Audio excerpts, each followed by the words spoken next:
யுகங்கள் பற்றிய தெய்வீக திட்டம் என்னும் இப்புத்தகத்தின் தலைப்பு தேவனுடைய திட்டங்கள் படிப்படியாய் நிறைவேறி வருகிறது என்பதையும் அவைகள் தேவனுக்கு முன்கூட்டியே வரிசை கிரமமாக தெரியும் என்பதையும் சுட்டிக்காட்டுகின்றதாய் இருக்கிறது.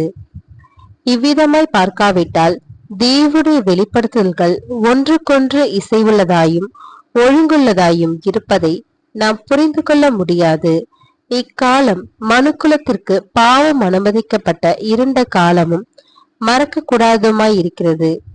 தேவனுடைய ஆதரவும் நீதியுமான மகிமையான நாள் நீதியின் சூரியனான இபேசியாவினால் உதயமாகி முழுமையாக தெளிவாக எல்லார் மேலும் பிரகாசமாகி அனைவரையும் குணமாக்கி ஆசிர்வதிப்பதுடன் இவ்வளவு நாட்களாக பிரசவ வேதனைப்படும் மனுக்குலம் அனுபவிக்கும் பயம் நிறைந்த இரவின் அழுகையையும் சஞ்சலத்தையும் வேதனையையும்